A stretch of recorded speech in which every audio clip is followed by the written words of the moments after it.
Live thing, because it is like almost a whole minute behind. I look at it and it's like we're all. I think say now streaming. It says now streaming, but it's not quite. Let's see. So it's a. Oh, okay. I'm not sure. Let me get her on the phone. Make sure that it's okay, Belisa. And is it just streaming to all of like our feed? Yeah, it's on the DUSTWUN. Hi. So it says it's streaming, but I no longer see anything on my where it comes up on Facebook it's not there. So I'm confused. Oh, I see you right now. You do? Okay. So are you showing you? Are you what? Let me make. If you see me, then we're live. I don't see us. Yeah, I see you. Okay. Okay. Thanks. We'll start. All right. Awesome. Okay. Wonderful. Okay, so we're live. Hi, Valarie. How are you? Oh, just fine. How are you? I'm excellent. Excuse me. So I just want to do more of the formal introduction. I am Genevieve Anderson. I am the writer-director of a film called DUSTWUN, which I wrote and directed in Southern Arizona. And we are doing this series called Talk About Immigration with different voices from the immigration advocacy community in an effort to spread awareness about what's going on the ground right now at the southern border. Lots of people who are in detention centers, who are in limbo, and especially during the pandemic, it's a very scary time for a lot of people. So we just want to spread awareness about what's going on in consideration of the coming election. We want to get an idea of what is at stake for the people who are most in need. So today, I'm really excited to be with Valarie James, who I know from my time in Southern Arizona and a very, very short stint volunteering at Casa Alitas. And your bio is in the body of the post, and also some of the links to what we're going to talk about today, basically. So without too much further ado, I would like to bring you in to talk about yourself and how you got to start Artisans Beyond Borders, and basically your participation in the immigration efforts in Southern Arizona. Well, I think I'd like to first do a shout out to Casa Alitas, our lead shelter here in Tucson. And that's where I met you. Yeah. You came and volunteered with our trauma-informed arts and activities program at Casa Alitas. And at one time, we had a couple hundred volunteers because we had so many people, so many guests. So that has, of course, changed over time. Casa Alitas is still there and still doing really good work, housing guests that come through, mostly who just got out of detention. So yeah, and I just want to say, I remember that creative work that you did with kids there, the puppets. Oh my God. That's one of my favorite experiences. And if I hadn't been moving back to LA, I would have, spent a lot more time there. I found that environment so remarkable and hopeful. Even though everyone was in transition, there was a sense of the community of Tucson really, really caring. Sorry, my printer just went off. It's like a ghost over there. But the idea that it's all volunteer run, the idea that the people in Tucson, there were that many people who really, really cared about what was going on, really was moving to me. And obviously your work specifically, very moving. The level of attention that you give to trauma and healing, really acknowledging that these people are going through something that's really, really emotionally difficult, and to give attention to addressing sort of what's going on the inside, in addition to trying to help them get to where they needed to go. I thought that was very moving. Well, we really learned from them. We learned by just paying attention and being mindful and listening. And so we just would provide the materials and give people choice and agency. And that's what it's all about ultimately, to do whatever they needed to do to get to a place where they felt safer, felt calmer, It was there. I have had so many beautiful experiences at Casa Alitas, and Artisans Beyond Borders really flourished and came out of that experience. And basically what happened, you talk about all volunteer, we're all volunteer, all of us. And I find that, you know, everybody just wants to find a way to help, especially here locally. We see the real deal, we know the real truth. And so many of us are quietly helping behind the scenes. There's a lot going on that the rest of the country doesn't hear about. So I'm really glad you're doing this Facebook Live. We started at Artisans Beyond Borders. God, it was only about a year ago. Wow. We, as arts facilitators from Casa Alitas, began to bring our work and our skill set, whatever we had, our materials, to the border to help people who were really in need at that time. Already the MPP had started the Migrant Protection Protocol, which basically meant that our guests, who would have been our guests at Casa Alitas, were now stuck in the shelters waiting for months for their number to come up, to even have a credible fear interview, to even get past the front gates on the border, to even be able to begin to process for asylum. So we took what we had down to the border, and we started at a real resource poor shelter right next to the wall and began working mostly with kids. As time went on, the moms, which would kind of just sit quietly and watch, sometimes get involved with the kids, and so grateful that the kids had some activity, that we were bringing some structured activities. These were kids that couldn't be in school, obviously, because of the situation. So I brought a basket one day of embroidery materials down, and this was in response to a call. A call had come through, mostly through my church and other churches, that wasn't your ordinary call for, like, people saying, wow, we really need food, we need clothes, we need whatever, you know, you can spare. In fact, it was a call for embroidery and crochet supplies. So desperate were these women to do something with their hands, to be able to work in whatever way they could in the shelters. And so we answered that call. We brought the material down. And from the first day, we had like over 14 women working. And it was just phenomenal. And initially, you know, we said, this is for you. This is for you. And if you want to make something for you, for your family, this is for you, whatever you want to do. But as we saw how taken they were with this material, we realized that maybe we could put it out in a larger way. So we said, well, you know, we'll see if we can maybe find a market, maybe through the churches, you know, on the other side of the border. Let's see what happens. And so it sort of organically grew from that point. And everybody got really excited and got into it and started making the most beautiful work. And again, we kept it to sort of the healing nature of the work itself. What we found at Casa Alitas was this particular work, this kind of handwork, is uniquely suited to trauma care, particularly with women, particularly with women who've been abused. And so we would do the same at Casa Alitas, put the material out on the table, and people would create their own work. We'd put cotton handkerchiefs out, people would make their own designs, and then collect all the materials they needed into a bag to be able to take on these long bus rides across the country, 3 and 4 day bus rides. And the women would get a break, you know, because most of them had children with them, all of them really. And so for them, it was a place of peace, a place of security.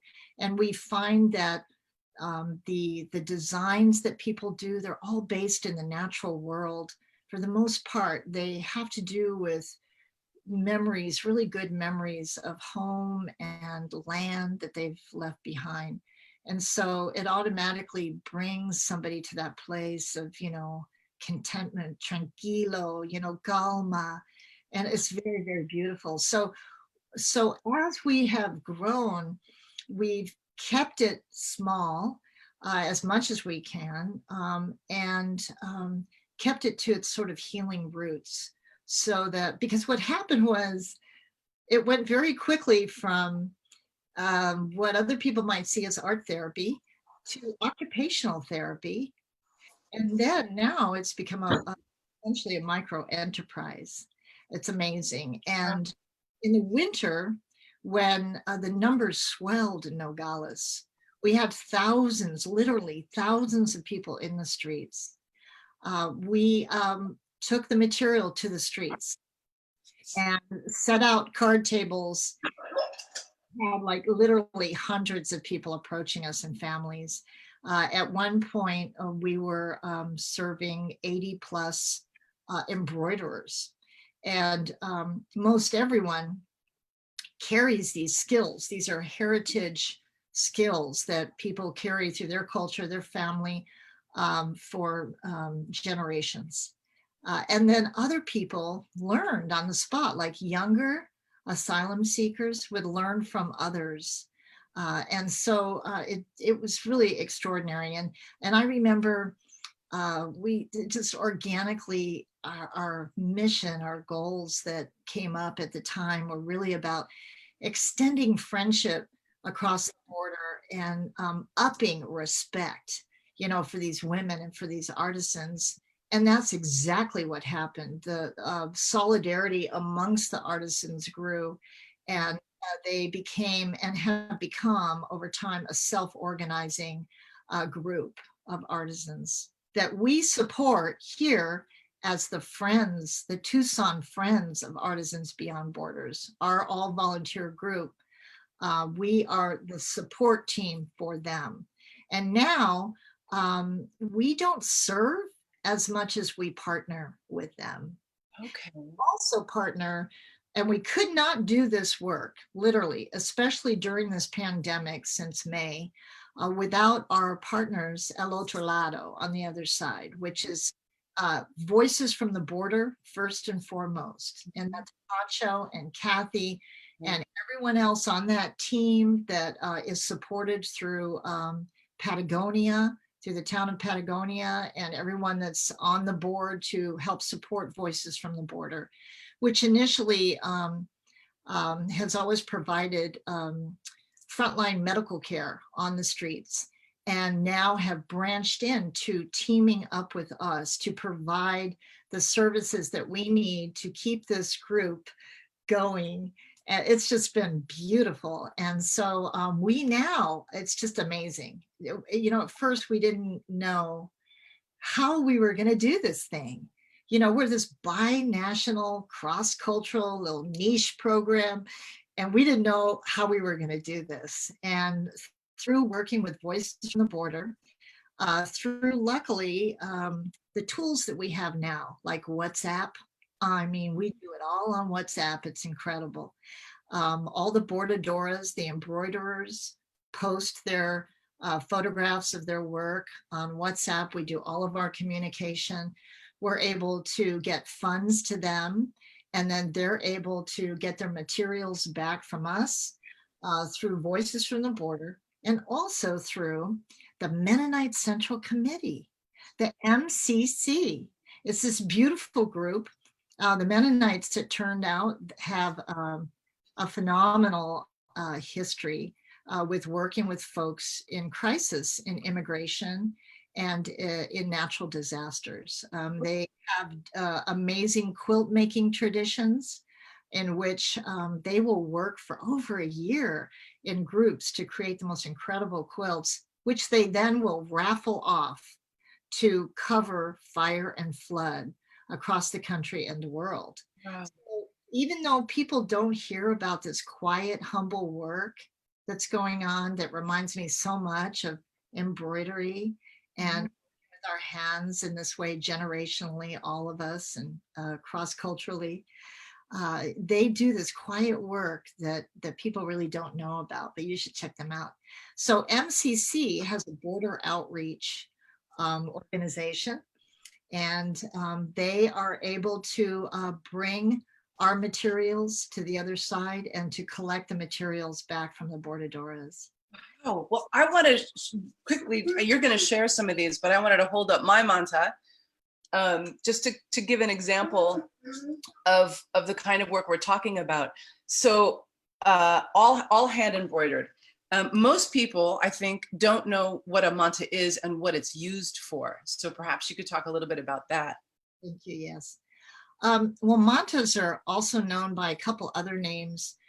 Number one, first and foremost, bordados. Bordados. Bordados just means embroidery. And you can even go to like Walmart in this country and see signs in the crafts section that say bordado for embroidery. And they're also known as servietas. And servietas are, the formal translation would mean napkin, but they are so much more than that. It's the way that we think about napkin is not necessarily at all the way they are understood in the Latin culture, where they are used as a satchel to embrace, to wrap, to keep foods fresh, cool, hot. And so you see mantas, and I'll get to that in a second, everywhere. At first I thought they might be a dying art back when we used to find them years ago in the desert. I'll speak to that in a minute. But no, they're still all over Mexico and beyond. You go into restaurants, you see mantas in baskets covering the bread, covering the tortillas. I use them in my home in lieu of plastic. I often say that, you know, right now we can learn everything we need to know from indigenous folks. And this is exactly one of those things that can really contribute to the planet in so many ways. And it's such old technology, which is using beautiful raw or natural cotton, in this case, that's grown only, from what I understand, grown only in South Mexico, like Chiapas and Oaxaca, used since the Aztecs. It's a woven, crudo, woven natural cotton that has these amazing properties, this permeability, but also this, as I mentioned before, this way of protecting foodstuffs. And so these are also oftentimes used as centerpieces, prized centerpieces, cherished centerpieces, usually brought out in special occasions, you know, done by grandma or great grandma.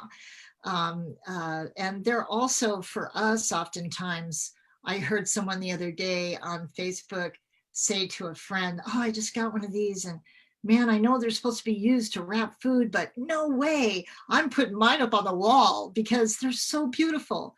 So we often put them on the wall, but they're also can be used for devotional purposes. And so you see them used on altars, on santuarios, and I myself have one on my own personal altar. So yeah, they're used for multiple purposes. And the manta, the word manta refers to manta cloth. So this cloth is still produced in Mexico, not by hand. It's produced commercially, but in very small batches. So that's what we use. It's very special. It's beautiful. So yeah. So Wow, it's an incredible art form, and it's also as an artifact, it's one of the main artifacts that are found in the desert. It tells a different story too about the struggle of undocumented migrants risking their lives to cross the desert, and it tells us a little bit about that journey.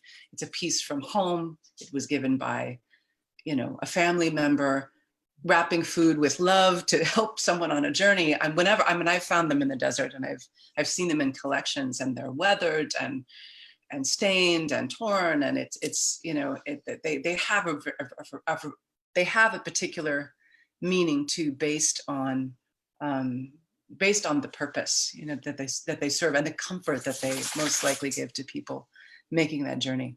I'm really glad that you brought that up. All of this started in 2004 when I lived on my little ranchette in Amato, which was on the edge of 130,000 hectares of land, the old Marley Ranch, which was a historical crossing point, always has been, for people migrating from south to north and then back again. This land is laced with arroyos that serve as old highways. And we would find, again, starting in 2004, the most amazing embroideries.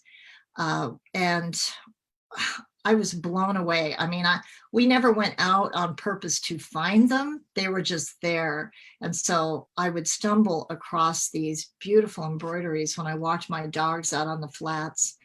And we started to bring them in and protect them and care for them in the way that we knew that the women who made them would. And we were also and what I mean by that is that we washed, we dried, we hung this work.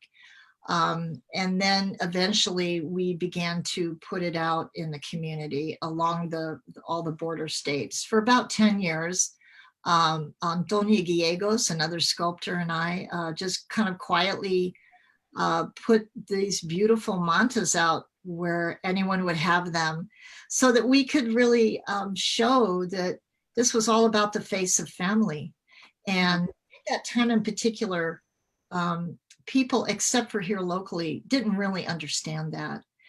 They understood migration as, young men coming to take their jobs kind of thing, and didn't really understand that these were families that were crossing. So it's something that's been really close to our hearts from the very beginning. We were just haunted by this understanding that most of these were made by women, that the women who made them would be always completely anonymous. No one would ever know their stories. We hoped, in fact, that when we put this work out in the world, that someday, somewhere, a woman might come in and say, oh my God, I made that, or someone in my family made that. Someone would come claim that work that was rightfully theirs. So far, that hasn't happened, which is just heartbreaking in itself when you think about it, because no one has felt safe to come forward. Right. So this is an invitation at any time to do exactly that. So yeah, it's profound. And so all these years later, we have gotten this opportunity to bring attention and respect to these same women who do this work and have done this work always. Many of these beautiful bordados that we find, and it sounds like many of the Samaritans, many of my neighbors would find them.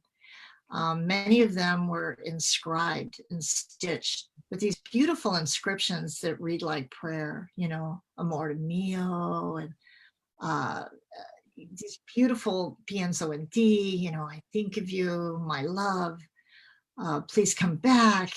I mean, very profound. And so these were these hidden messages that are laced into the clay that we would find. Again, the voice of women mostly who are silenced. Now, having said that, I do want to say that we have a couple of men who work with us as well. So this is about women and women's sensibilities and kind of the soft power of this work. But we also have men, bordadores, who do phenomenal work. And many of them have backgrounds in fishing and know how to make nets. And so they use these in stitches in their work. It's just phenomenal. So. Wow. So since we're talking about the subject of the meaning of the bordados, I would love to see some of the ones that you brought and to talk about the meanings of them. And so you said something interesting before the meeting started about that you're seeing more the theme of faith interwoven more into that. And so I want to talk about that specifically too, and also how it relates to your blog, Art and Faith in the Desert, because faith again, it's a huge component of my movie of DUSTWUN, and it's one of the most interesting things I learned about migrants crossing the desert was that their compass, their GPS is their faith. That blew my mind. Yeah. I love the way you put that. That's exactly true. And what we have found is, well, first of all, again, we have just brought the materials and the support because we want people to do exactly what brings them peace and what works for them in this process. And so we have never had any kind of prompts or guidance or anything. People just do what's in their heart to do. Most of that is based in the natural world, beautiful flowers and butterflies and birds. Mm-hmm. What we have noticed, however, especially during the pandemic, more and more, we're seeing beautiful devotional works. So that's something that we're working on right now, putting together into an exhibit that we hope will travel through the churches, through the country. Very profound. I mean, these are literally postcards from the edge. Many are woven in with written messages, again, of faith, you know, that I put my faith in you, God. There are a couple like that on the blog that people could check out.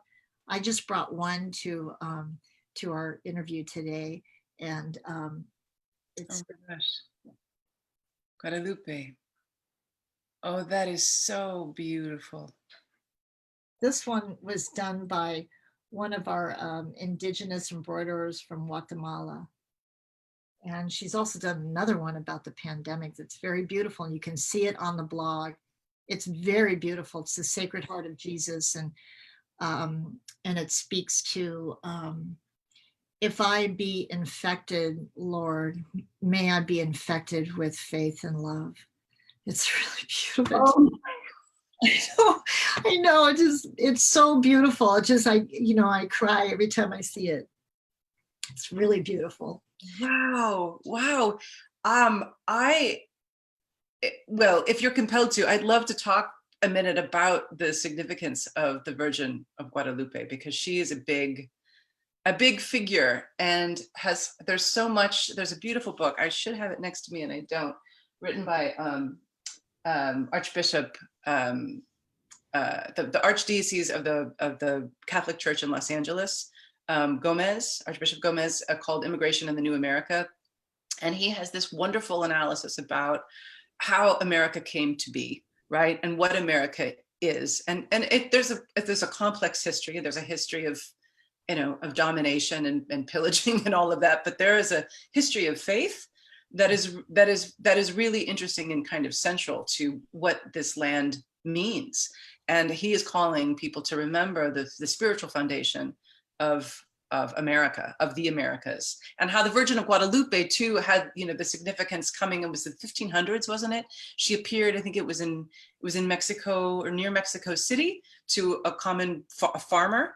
And he said, they're never going to believe me and give me a sign. And so she put the roses in his cloak. Anyway, and the idea is that the Virgin, that this symbol comes from this appearance of Mary to this simple farmer, basically calling on us to love one another, calling on us to embrace the message of God. I'm really butchering that history, and in the book it's quite beautiful and quite complete, and it gave me a whole new insight into not just the totality of the people who occupy, the Americas. Borders become so insignificant, right? They're so beside the point when we look at things from even a historical perspective, Mother Nature, the dominance of Mother Nature, and how we somehow have forgotten that there's a higher principle. Whether or not you believe in God, there's a higher order. That order is Mother Nature. That order is the power of the unseen force of the universe, right? And that's the thing that binds us all. So anyway, that was a long digression to talk about Guadalupe, but I, take it from there. I'm sure you'll have a lot to say. Actually, I do. I'm trying to figure out how to keep it short. First of all, all of the people that are still waiting in Nogales in the shelter have been literally stuck for months. They only have their faith. And everyone who crossed the desert, the people that we would meet, in addition to finding the Bordados, you know, we met many people that over the years that of course we took in. And I actually, I'm digressing, but a moment to talk about border culture, to talk about many of us who've lived on the border for a long time, that people also don't hear about, which is that even the most conservative of ranchers in my mixed neighborhood, which was Mexican American, Mexican nationals, gringos, old families, old ranching families from Arizona, even the most conservative of my neighbors would take people in. Wow. Didn't talk about it. We just didn't talk about it. That, you know, that's border culture. So I just want to say that I want to take this opportunity to speak to that, because you just don't hear about that. Yeah. The other thing is that Guadalupe is literally, she is the force behind this work. She is the power. She is our mother of this project from the very beginning. She is the one who pushed Antonia and I to put this work out for years and years and years. She has stood quietly behind us and pushed us to get this work out. We would find the most extraordinary visual prayers to Guadalupe, many prayer cards, first of all, many images with Guadalupe, which we brought in along with the bordados, along with children's clothes, all kinds of photographs, letters, and we created an altar, a santuario in the studio that grew from a small space to cover a huge outbuilding.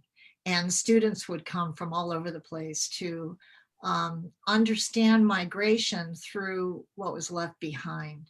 This is way back in 2004, 5, 6, 7.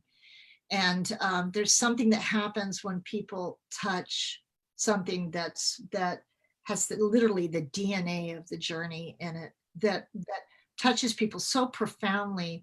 It goes so far beyond the rhetoric, you know, that's so abstract, and this is so personal.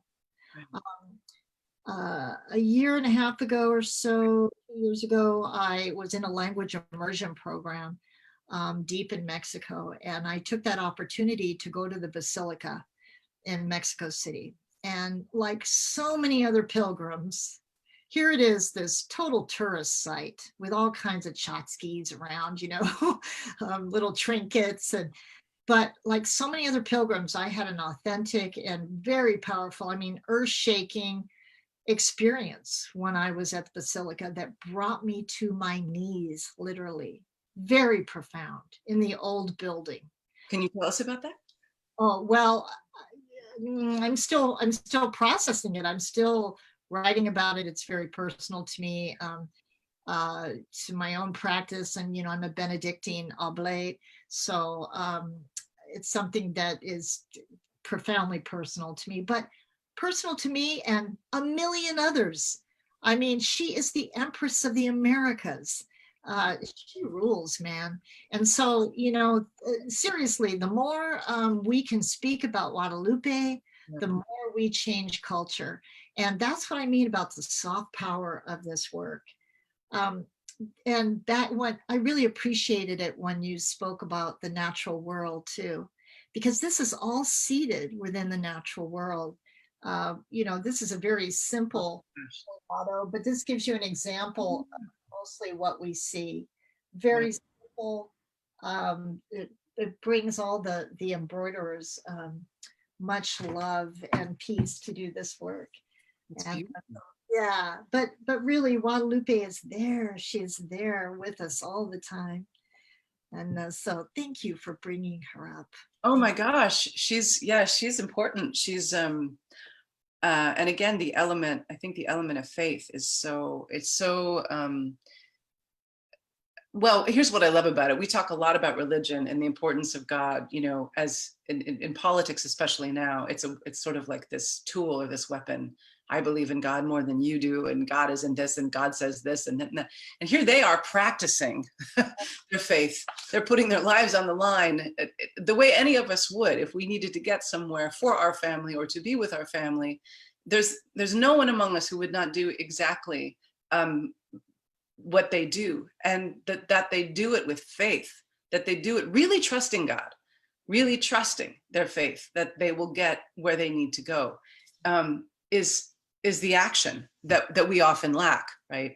What I want to say is that, you know, they can take away everything from you, but they can't take your faith. Yeah.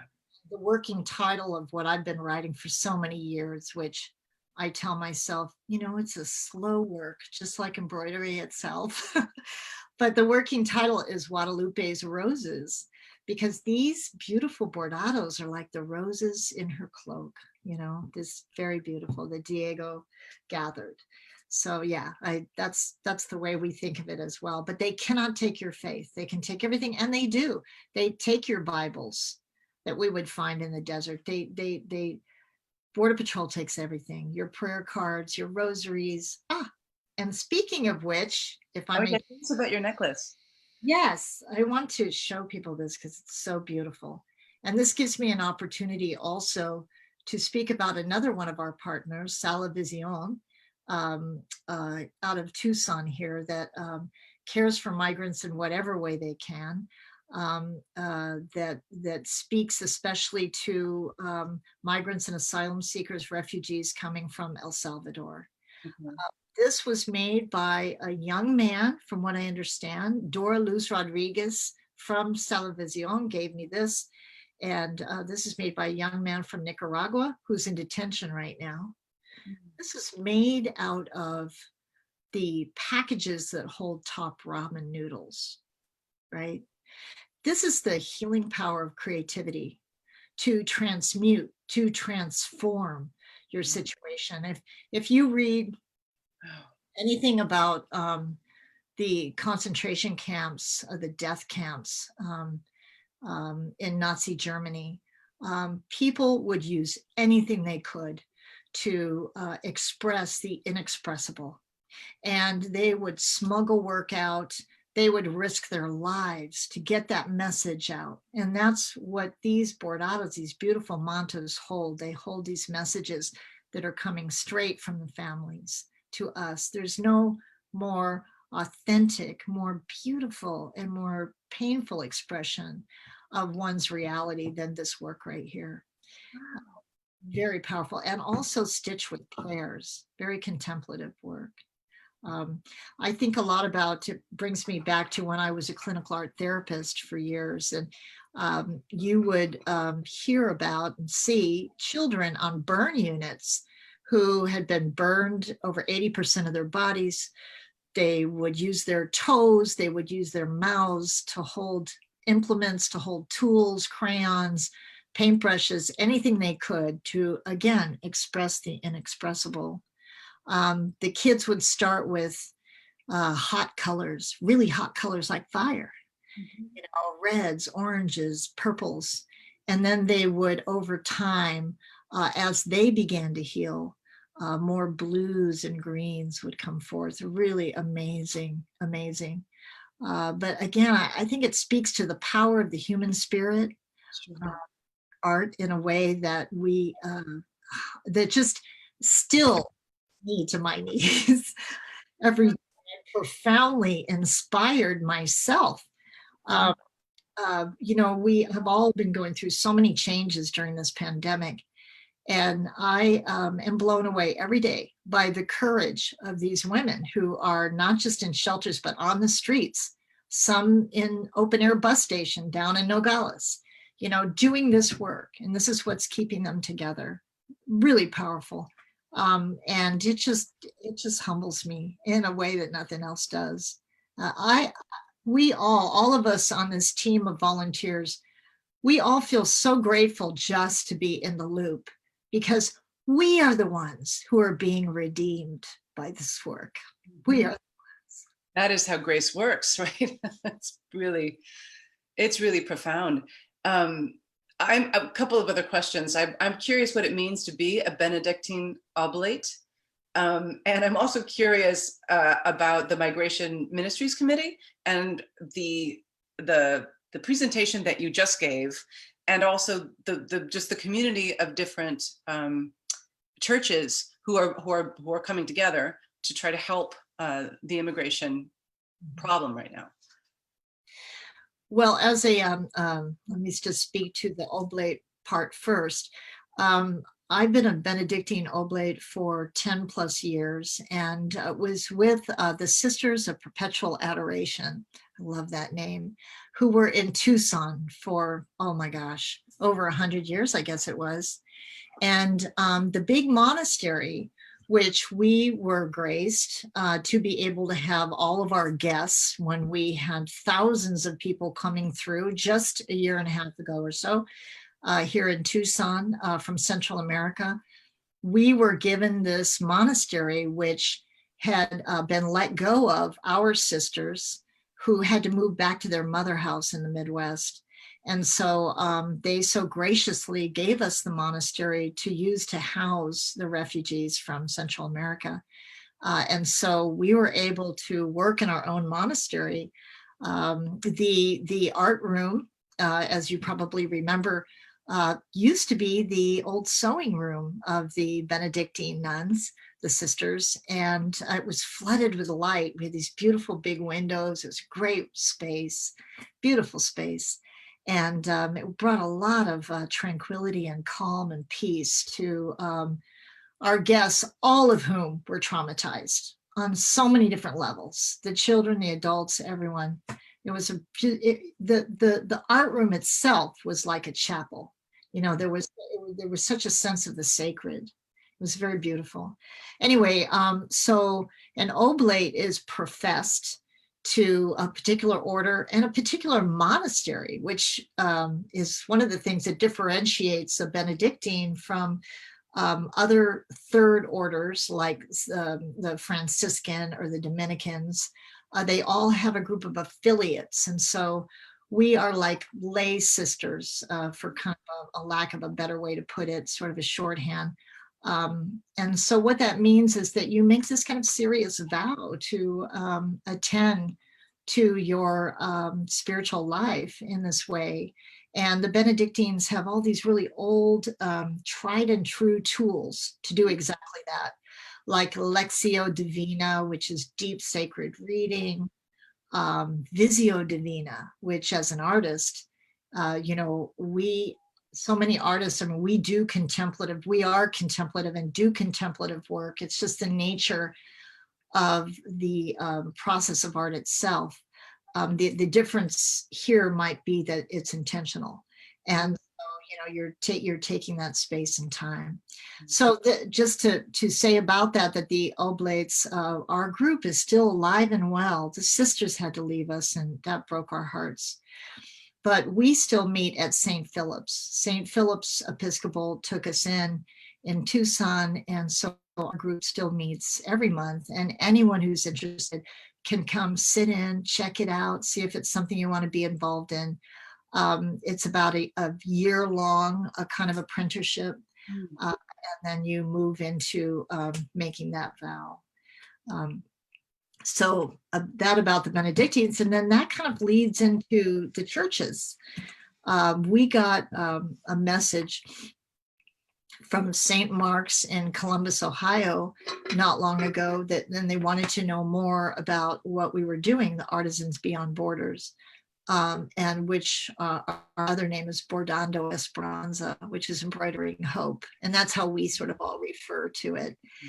And anyway, and so we did our first Zoom presentation and it went really well. It was surprising because we're all really missing being able to meet in person. Again, something happens when you touch this work that brings it home.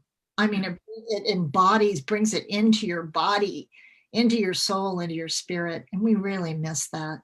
Having said that, we're managing with the tools that we have to continue to help these women, which helps their families, up to hundreds of people, ultimately, through Zoom. And another thing that we did because of that presentation, and from now on, we'll probably do maybe one a month, mostly within interfaith church communities who have migration ministries.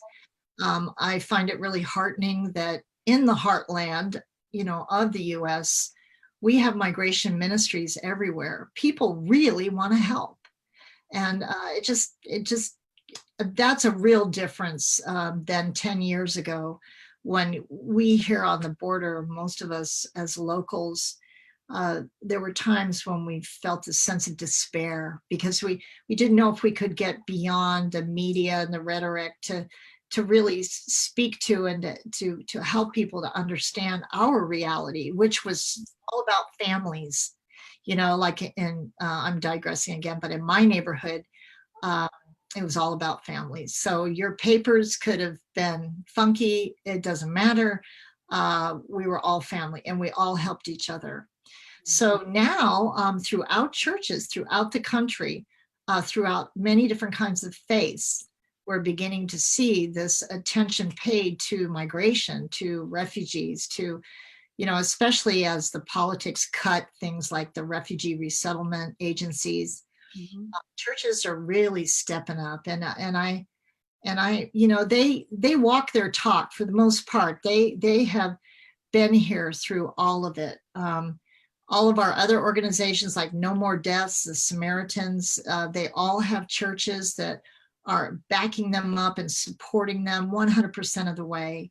So they have quietly been doing the work here on the border all along. So I'm profoundly impressed, really. So yeah, anyway, they approached us, and so we established also an Etsy shop, and it's the first time we've done that. Normally people send us donations and we handpick one of these mantas, and they trust us to do that. And usually it's just the right one, like perhaps it was for you. Yes. And but now we're just really excited to be able to give people choice. And so we have this Etsy shop. We just put it up literally like 2 days ago. And now it's up and people can check it out and literally purchase from the ones that they see. And it's the name of the Etsy shop is called Bordando Esperanza. And bordando is the verb of bordado. Bordando means embroidering hope, esperanza. But all you have to do is type in asylum seekers and embroidery, and it'll take you there. So there's one other shop, another shout out. If you type in asylum seekers and embroidery, you'll also get the Sidewalk School out of the Matamoros tent camp, in Texas. And so they're able to little by little make embroidered masks. They're able to put out the artwork of particular people that are stuck at the tent camp. So that's something to check out as well. Yeah. We put the link to the Etsy shop in the, I'm pointing like it's down there in the post for this interview, as well as your blog, which is wonderful, Art and Faith, which again, I want to check out more Art and Faith in the Desert. There's just so many beautiful, beautiful things there. So I just have one last question, which is a bit, I know it's broad, and I warned you about this question, and I'm just curious, with everything going on, with all of these people backlogged and stuck at the border, what do you feel is the sort of the most important issue facing asylum seekers, and how policy change could affect and relieve that? Right now on the ground, it's frankly about money. People really need money in this situation. Our little project helps people with the basics to be able to afford diapers, over-the-counter meds, food for their kids, bus fare to get across town, to get to Kino, to get to the Comodore, to be able to get something to eat. So they need more than that. They need money. And Voices from the Border needs donations. The Episcopal shelter that many of our bordadoras are in, the main shelter now in Nogales, Casa de Misericordia, also needs money. So, and you can get there through the Episcopal diocese. You say, just ask, what's that shelter on the border and how can I help? Because that's really what's necessary right now.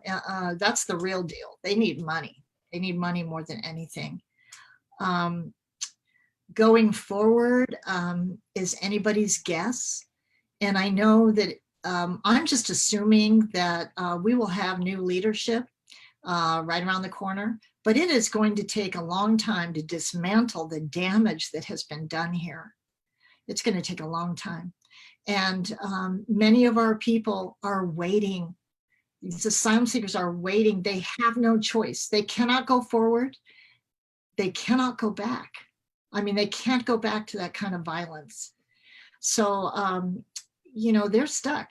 And I think that over time, if they're able to, I think that they will move into the culture, in our case, of Nogales, our border city, Nogales, Sonora, Mexico, if they can find work. Mm-hmm. So, but it's tight everywhere. And I think it's going to be tight for a while with the pandemic. So really, anyone who has any disposable funds, now is the time more than ever to help. And that money goes directly to people. Initially, when we were on the scene during MPP, whatever we could do to help went to transportation funds to get people to their credible fear hearings, which were happening, unfortunately, hundreds of miles away through cartel territory. But that's what they needed at the time, was transpo funds. And so all the organizations, from what I understand on the border, are asking people for money more than anything else. No donations, just money, like No More Deaths and the Samaritans, like No More Deaths has a real active bail fund to get people out of detention. They have provided monies before for transportation, for folks to get back home if they were able to go home. In the mouth of a shark, I think about that a lot. Oh my gosh, yeah. Well, what is that nobody leaves home unless home is in the mouth of a shark, right? Yeah, it's just some of us, which is something most of us don't have any idea really what that means. And actually, to say also, you're reminding me that you mentioned the blog. On the blog, which also functions as a newsletter, Art and Faith in the Desert.com, you'll see profiles, and I like to think of them as profiles in courage and creativity. And it's the stories of the women in these families in their own words that have come up from these really violent, torn areas. You can't even imagine some of the things that they've been through. I mean, there are times when I hold back from putting all of it on the blog because it's so painful.